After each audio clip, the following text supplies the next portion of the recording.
Well, howdy folks, I'm Joe Giza. Welcome to Sweet Gear Videos, where we talk about sweets, or in this case, sweet. And we talk about gear, and it's sweet gear. So, really common question that I get all the time is I want to upgrade the cheap microphone that came with my interface or my computer, or that I had found at a garage sale or whatever. So what is the best microphone that I can buy that's the most general purpose? Or I want to have upgrade my mic collection. I want to just buy all new mics or whatever. So we're going to talk about microphones. Microphones are one of my favorite things. Speakers and mics, beginning and end of the signal chain. That's the best stuff as far as I'm concerned. So I'm going to just start off by saying that I don't think there is a single best microphone for everything. If I had to pick a best microphone that I'd never want to live without ever, it would probably be a 57 or a 58. But that's also because I do a lot of live sound, and frankly, I'd rather have a bunch of those than anything else. So there's a lot of love out there for 57s and 58s. There's a lot of hate for it. I'm one of the lovers. I think they're great. But for a studio, there's really no one mic that you can just get that's perfect for everything. Things like a Shure SM57 are pretty awesome at sounding really great on pretty much anything, or a decent large diaphragm condenser can cover a lot of ground. But I just figured I'd talk about some of my favorites, and this whole thing, you can buy the whole collection for under $1,000. And it's a really good way to give yourself somewhat of a versatile palette that can give you a bunch of different color and a bunch of different applications, can let you mic up something like a drum kit with with enough variation to where you can play with swapping different mics into different positions, where each one of these could be used on pretty much anything and can give you a cool array to start with. So first thing we're going to start off with is the obvious SM57. You got to have at least one of these. They're great. They're great on anything. Don't have a ton of low end. They do that thing, little spike in the high mids, and they're just awesome. They're awesome at anything. I got a couple. I've done some where I take the transformer out on the back end. It's really easy if you know how to solder. You soak it in hot water, and you can unsolder the transformer, put the XLR just direct in. You lose a lot of level, but you get a little bit of a fatter frequency response, and it's a super cool thing to do to spiffy up 57 a little bit. But always have at least one stock, if not two. But for the sake of this, we're going to go one. This is $100. You're never going to regret it. Get a 57. Great for snare, great for guitars, great for, I do backing vocals with them at a couple feet away. It's awesome. It's great for that. The next price range up is, this is one of my favorite all-time, favorite condenser mics of all time. This is an Avantone CK1. These are $150 each. They're just really great. They're better than they should be at that price. The build quality isn't exceptional. They look spiffy. They're not very weighty. They're kind of a cheapy, anodized little case here, and they're not that awesome. But they come with removable capsules, and they come with 3 different capsules. So you get a cardioid, an omni, and a hypercardioid capsule for polar patterns, which is really awesome at that price point. They come with a little shock mount, and they've got high pass filter built in, 10 dB pad, and yeah, I can't get this back on here. But anyway, I got a pair of them. That's what I'm using to record here, obviously. So get a pair of these, $300 for a pair. They're just fantastic, and they've lasted a long time. They've held up even though they're not built like tanks. They're great in the studio. It's good to have at least one matched set of something, because you're almost always going to want something to be recorded in stereo, either stereo overheads for a drum kit, stereo on a guitar, or stereo room mics for anything. So that can be really, really awesome. I have a a pair of really high-end Neumann KM84 pencil condenser mics that have been on loan to me for a while, and those are probably upwards of $2,000 each. They're like vintagey, and a pair of those, and I set up a pair of these on top of each other, and if you message me below, I can send you some audio files. They sound incredibly close. They're not the same, but they're incredibly close. So I think that says a lot for these little guys. They're great little mics. So now we're at $400 for that. Okay. Next up, this is a newer microphone, but I really love these things. This is from Warm Audio. They've been kind of taking over the scene of vintage reissue gear or cloned gear with all their outboard studio stuff, but now they've got mics, and they've got their own mic design now that isn't a clone, and they're building their own DIs and really cool stuff, and they really seem to be kind of putting the money where it matters. So they use high-end transformers.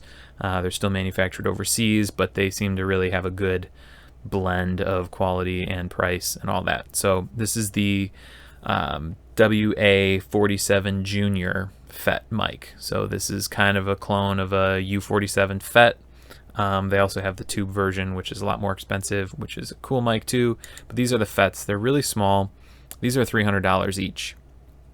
So we're at $700, and this thing sounds fantastic. This is one of the nicer sounding kind of cheap Chinese large diaphragm condensers. I think this blows any MXL out of the water that I've heard in the similar price range. Some of the Rode stuff, like the NT1s that have been around for forever, those are really great microphones too, but I like this thing a lot better. It's got 3 polar patterns, high pass filter, and a pad. I use this for overheads. I've used this on piano, vocals, acoustic guitar, strings, violins, and stuff like that. I've done room mics with these for recording a chamber ensemble in a big church. The polar pattern thing is great. The figure 8 is pretty tight, so it's great for doing 2 figure 8s to do a guitar and a vocal at the same time and get good isolation between the two. This is just a really awesome mic. It's got a good clean high end, but it doesn't have the typical cheap large diaphragm sizzly artificial high end. It's quite smooth and natural. It's really good for female vocals and male, and it makes a great kick drum mic because a lot of people love that FET 47 kick mic, and this does a pretty good job. So you've got your 2 pencil overheads, a snare mic with a 57, and that thing on a kick, and you've got a killer drum kit mic setup. Last but not least, getting us to $900. This thing costs $200, $900 total is what I meant. This is a $200 mic. This is a Cascade Fathead ribbon. This is the stock bare bones one. They're like $200. Stock transformer, short ribbon. These things are super awesome. They're really nicely built. They come with some pretty cool accessories, a nice carrying case, and all that jazz. One of the more effective shock mounts on the market. They have a cool design with an integrated clip, like a spring clip, and a shock mount, and they're super effective. Not all are.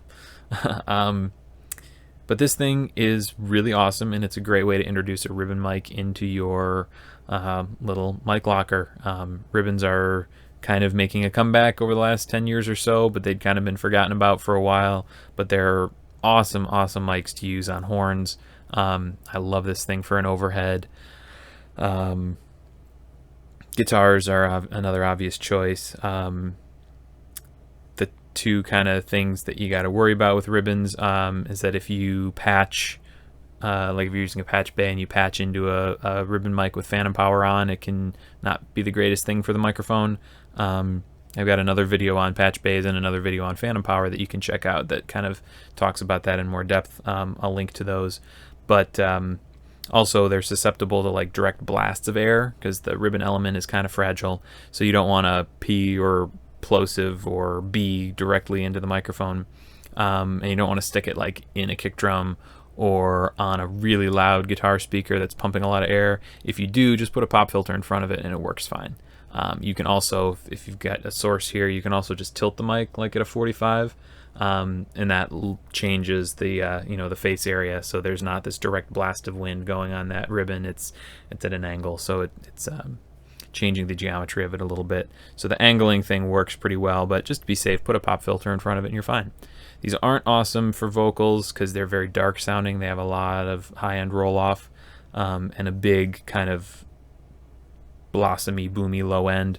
Not all ribbon mics do, but this one, since it's a little bit cheaper, isn't totally controlled in the low end. But with a little bit of EQ, it can be really, really nice. It's just not going to sound perfect right out of the box. But these are great for horns. Anything with a lot of brash, kind of crispy top end, this will smooth out. It's a great overhead, and it's just a good addition to any mic locker collection. So check it out. So there you go. That's like $900. Or wait for sales and even less, but that gives you a really good starter kind of bare bones mic package. And there's a lot of other things out there that work great too. Like I said before, an SM7 is a great thing to have in your collection. An RE20 or 421, they're beautiful dynamic mics, but it's good to have like a couple of each category, and microphones are just a great way to get cool different sounds right off the bat without touching EQs and preamps and all that kind of jazz. It can be really, really fun to just try and get the sound that you want with the microphone, and where it's placed. Placement is just as big of a factor as the microphone itself. So start small. You don't need to spend 10 grand on a microphone to get a good sound. A lot of amazing hit vocals were recorded with a 58. More expensive isn't necessary. Get some bare bones things like this that are kind of a step above the really cheap stuff, because the really cheap stuff isn't really even worth it these days.